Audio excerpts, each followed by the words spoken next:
Olá! Esta oficina tem como objetivo ilustrar, com um conteúdo prático, conceitos teóricos apresentados no livro Uma abordagem interdisciplinar da gestão do conhecimento, disponível na editora Unicamp. Vamos compreender a atividade? Olá! Essa daqui é a atividade GC04A e o nome dela é Componentes Tácitos e Explícitos da Informação para a Decisão. Ela se refere ao capítulo 4 do nosso livro e o objetivo dela é simular um processo de compras utilizando dados e informações objetivas, incluindo elementos subjetivos para a tomada de decisão. Então, do que se trata, vamos ver agora. Essas que eu sempre coloco no início das atividades são reflexões que devem estimular a sua discussão ou a discussão que vocês devem desenvolver em grupo e as conclusões às quais vocês devem chegar, tá bom? Não são perguntas para serem respondidas, são reflexões efetivamente que vão servir, ou espera-se que sirvam, para que vocês possam convergir as opiniões sobre aquilo que estão fazendo comparativamente àquilo que está sendo apresentado no capítulo do livro para um objetivo final, tá? Para uma conclusão final. Então, são dois questionamentos que você deve fazer para si mesmo e juntamente com seus colegas. O primeiro é: os dados obtidos no ambiente contingencial são suficientes para construir informações efetivas para suporte à decisão? É o primeiro. O que é ambiente contingencial? É conveniente dar uma olhada no livro o que ele significa. Os elementos subjetivos sempre incorporam os processos decisórios, eles são passivos de controle, quer dizer, eles podem ser controlados, os elementos subjetivos.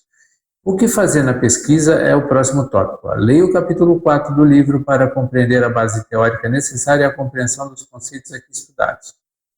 E depois, assista ao vídeo, que é esse vídeo que eu estou gravando agora, para ter mais informações sobre o desenvolvimento da atividade e faça uma cópia do seu disco virtual da planilha disponibilizada para essa atividade. A planilha disponibilizada para esta atividade é esta planilha que eu estou mostrando para vocês agora aqui, tá? Essa daqui é a planilha. Observem que essa planilha tem dados, né? Uma aba dados e depois tem três abas de critérios, Todas elas estão mais ou menos em branco, elas têm somente os labels de campo aqui, né? Elas estão mais ou menos em branco e a gente vai preenchê-la como exemplo a partir de agora, tá? Então vamos ver do que se trata. Assista ao vídeo, pega a planilha e na aba dados, que é essa primeira aba aqui, deixa eu abrir ela aqui na outra tela, na aba dados, aqui essa aba dados, defina um bem durável, um eletrodoméstico ou automóvel e anote na célula E1. Célula E1, vamos lá na célula E1, está em amarelo, tá? Eu coloquei como exemplo aqui uma máquina de lavar, que é um bem durável, lavar, tá? Esse é o bem que eu vou testar, certo? Muito bem, e o que vem depois? Vem depois identifique três marcas diferentes para o bem e anote na célula de D3, D4 e D5. D3, D4 e D5 são essas daqui. Então vamos anotar o que está sendo pedido, né? Vamos lá. Eu vou colocar Brastemp, que é uma marca de máquina de lavar. Eu vou colocar Electrolux, que é outra marca, tá? Que ele está pedindo marca ou modelo, estou colocando três marcas. E depois a Consul, que é outra máquina de lavar, tá bom? São três. E o que mais está pedindo? Em jornais e na internet, obtenha informações de preços das três marcas diferentes do bem durável que você definiu no passo anterior e anote na célula E3, E4 e E5. Vamos ver onde é que é a célula E3. E4 e E5. Vou marcar aqui os três preços. Eu vou colocar preços aleatórios porque eu não vou fazer a pesquisa, mas vocês devem fazer a pesquisa, tá bom? Então, eu vou colocar o preço aqui de 2.000. Não sei quanto custa uma máquina de lavar, tá bom? 2.300. E depois eu vou colocar o preço de 1.890. Essas são 1.890. Essas são 890. Essas são informações objetivas. Se eu tiver que escolher apenas pelo preço, então, obviamente, eu vou escolher pelo preço mais barato, 1.890. Mas eu quero determinar outros critérios que são subjetivos para poder tomar uma decisão. E não vou tomar decisão apenas por esses critérios objetivos que é o preço, tá bom? Vamos lá, porque é isso que está nos pedindo a nossa atividade, né? Nas células B2, B3 e B4, nós temos 3 critérios que são subjetivos, porque é minha opinião, tá? Que você utilizaria para escolher um entre os 3 bens, por exemplo, cor, consumo energético e por aí vai.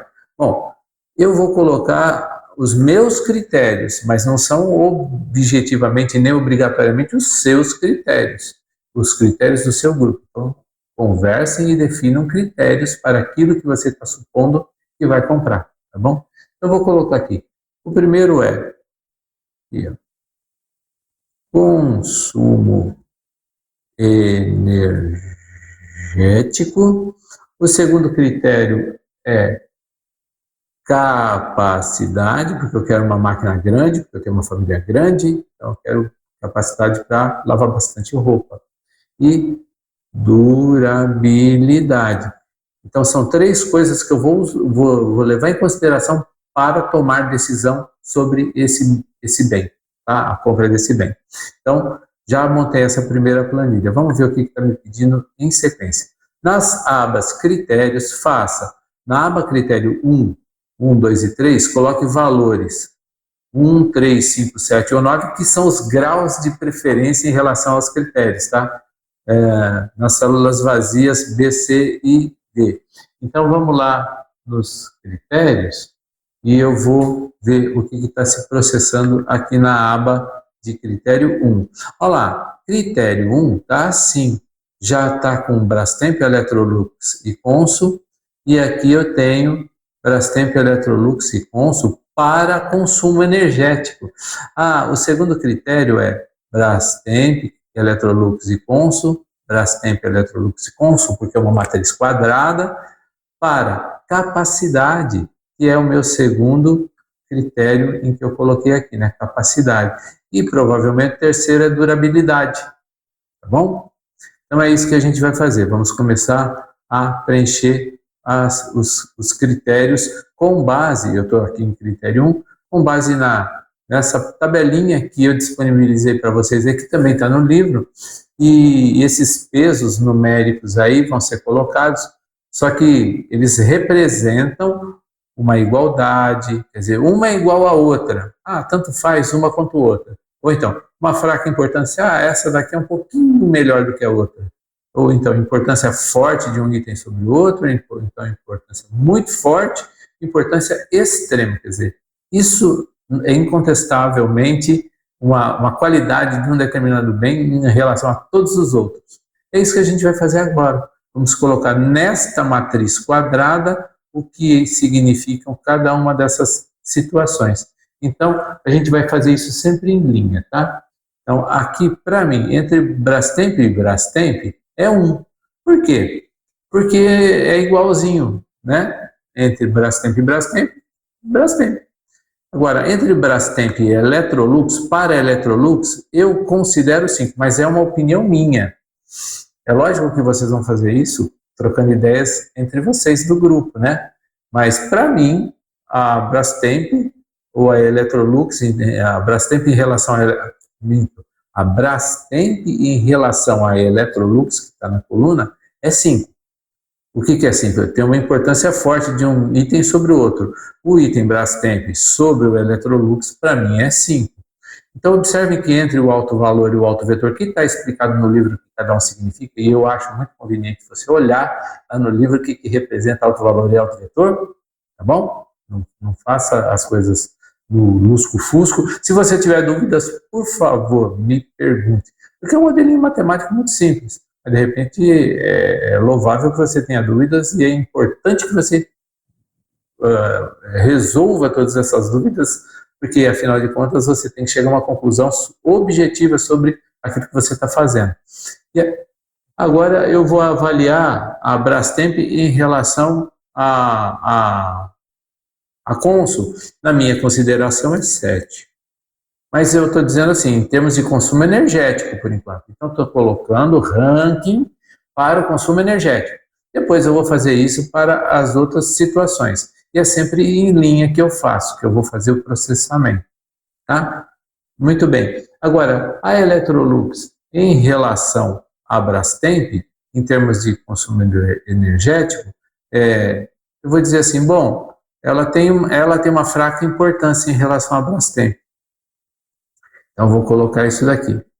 E a Electrolux em relação à Consul, e agora eu vou ranquear as duas, eu acho que também ela tem uma fraca importância em relação à Consul. Tá? Sempre em linha. E agora eu pego a Consul. A Consul em relação à Brastemp, incontestavelmente, a Brastemp é melhor, então eu vou colocar 1 para a Consul. E agora, a Consul em relação à Electrolux, eu imagino que tem uma fraca importância. Muito bem. Se eu for considerar o resultado dessa leitura, em linha, eu vou pegar o alto valor mais alto. Quer dizer, se eu for considerar os 3 bens, entre eles, qual é o melhor, eu vou dizer, analisando o autovetor, que 0,48 pertence a Brastemp. Obviamente, a Brastemp é melhor do que Electrolux e Consul em relação ao consumo energético. Bom, então agora, se eu voltar aqui na análise, vou dizer, bom, aqui tinha ganho em relação ao preço, seria a Consul, mas considerando o consumo energético, quem ganha é a Brastemp. Mas a Brastemp é a segunda mais cara. Então, a gente vai continuar a análise. Faz a mesma coisa para critério 2, faz a mesma coisa para critério 3. Eu não vou fazer, tá bom? Porque é exatamente igual. Então, pensem sempre em linha, raciocinem sobre uma situação e outra e coloquem os critérios subjetivos que vocês julgarem que são mais adequados para espelhar as expectativas que você vem a ter em relação ao bem que você mentalizou comprar. Muito bem? Então vamos lá. Retorne à aba dados, verifique os resultados. Eu mostrei para vocês. Reflita sobre os critérios tácitos, que são aqueles 3 que você mesmo pontuou, para a escolha dos pesos dos critérios e compare com os resultados finais. Vale a pena somente o critério objetivo? E o critério objetivo é o preço. É o critério objetivo que vale mais a pena? É por ele que você vai comprar sempre? Sempre é assim ou não? São congruentes com a opinião de todos? Reflita sobre esse resultado e avalie se a estratégia é razoável para nivelar opiniões subjetivas. Quer dizer, com base nessa planilha, que é veja, note bem, é muito importante dizer isso, não é a ferramenta que está sendo discutida, mas é a tua capacidade de pensar em relação a uma situação que seria objetiva, mas que deixa de ser objetiva porque envolve sempre critérios subjetivos. E assim, os critérios subjetivos entre uma pessoa e outra também têm diferença. É exatamente isso que você deve analisar. Eu tenho um conjunto de critérios subjetivos e eu me auxiliaria a tomar uma decisão comparativamente a você, que tem outros critérios.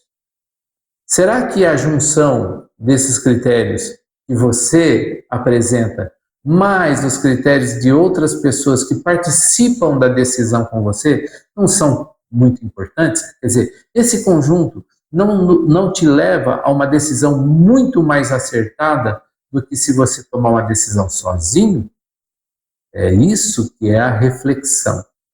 Observe, busque mais informações sobre cases de utilização da ferramenta, é importante, é significativo você fazer isso, e depois lá no final, após ter partilhado com o professor o desenvolvimento e as opiniões a que chegaram, conclua o relatório. O relatório está aqui no modelo. Então, abra o modelo, isso é muito importante, tá? Coloque os RAs, coloquem os nomes, coloque o link para a planilha que você desenvolveu, o link para o vídeo que você gravou, se você optou por gravar um vídeo para apresentação em sala, discuta aquilo que você fez em Times New Roman 12 em 250 palavras. Não extrapole 250 palavras. Você pode colocar figura, você pode colocar um gráfico, aquilo que você achar que deve, mas não extrapole as 250 palavras, por favor. Fique em torno de. E depois uma conclusão, ó, conclua com a opinião de todos do grupo, em 250 palavras também. Seja sucinto e objetivo, porque o que está valendo mesmo é efetivamente a conclusão. O que aqui você chegou com base naquilo que você fez e com base naquilo que você leu no livro, tá bom? Muito bem. E depois disso tudo, não mude o padrão de Google Docs para o documento, compartilhe comigo, porque é a partir dele que eu vou pegar e vou avaliar o grupo de vocês. Caso tenha dúvidas sobre como manipular o arquivo no Google, tem um tutorial aqui ensinando como fazer para manipular arquivo no Google. Construa a sua apresentação. Lembre-se que você tem 20 minutos para apresentar e só. Então, seja também muito objetivo naquilo que for apresentado, tá? Se você optar por um vídeo, tem um tutorial que ensina como fazer vídeo. Ah, eu não tenho um editor de vídeo bom, Zamon, como é que eu faço? Assista esse tutorial, que se você tiver esse aplicativo que está aparecendo aí, ele vai ser muito útil para você poder gravar um vídeo bem bacaninha para apresentar na sala de aula. Hospede no YouTube o vídeo gravado e coloque o link dele, coloque o link do vídeo aqui, desculpe, não é aqui, no modelo, aqui em cima, tá? Coloque o link para o vídeo aqui. Aí você termina a sua oficina, tá? Termina a sua oficina, entrega para mim, e é isso aí. Até a próxima aula. Eu fico à disposição a partir de agora para tirar dúvidas a respeito do desenvolvimento da atividade. Valeu? Abraço, tchau!